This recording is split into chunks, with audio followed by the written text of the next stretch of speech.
Questa descrivi questa foto. Questa qua è l'ultima commedia che abbiamo portato in scena, nasce da un gruppo di genitori assolutamente principianti di Dolo, sempre. Di Dolo. Sono i genitori della scuola materna di Dolo parrocchiale, con i quali utilizziamo il teatro per far gruppo e divertire. Abbiamo visto la richiesta di andarci ad esibire in altre località oltre alla nostra, per cui abbiamo fatto una sorta di tournée di quattro appuntamenti. Partendo da sinistra, no, lasciala Maurizio, lasciala. Partendo da sinistra, ce la fai a ricordare i nomi? Sì, abbiamo Elvira, la Cecilia, sotto abbiamo la Elisa, l'Elisabetta, la Federica e sotto la Francesca. In centro c'è Capitano Uncino, che è un mio omonimo, si chiama Andrea. Si chiama Andrea, grazie. Un saluto anche da parte mia e di Tiago Pordenone, il marchio che rappresento in questo momento alla Confedersante.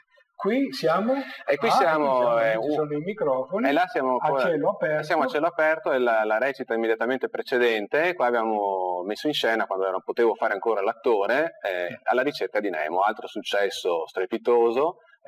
I costumi tra l'altro sono incredibili anche in questo caso qua, voglio ribadirlo ancora, tutto quello che vedi è fatto da gente che di teatro non sa niente.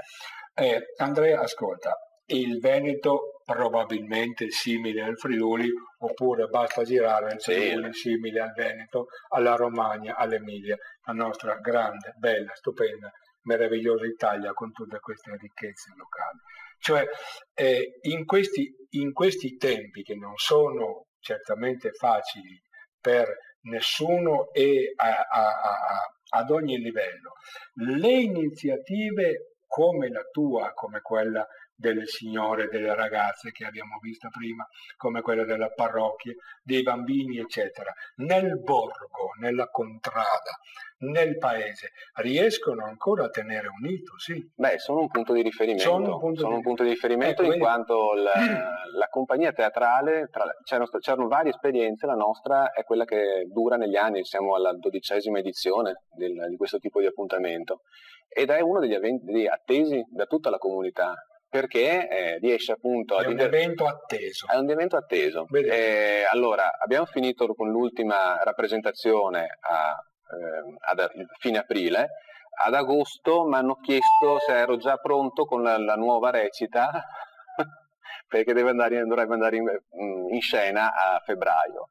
Quindi questo per dire quanta attesa si crea questo tipo di... Il valore è anche, come te hai detto qualche minuto fa, che si tratta di non solo di dilettanti, ma di persone allo sbaraglio, che si mettono, ma che la bellezza, e si mettono in gioco in una maniera incredibile, perché mi arrivano alle prove da 7, 8, 9, 10 ore di lavoro, stanchi, distrutti, scavati in volto, e vanno fuori però contenti, perché anche dal punto di vista psicologico riconoscono che è un momento per loro, certo, e quindi ne giova dalla loro psiche anche quello della famiglia.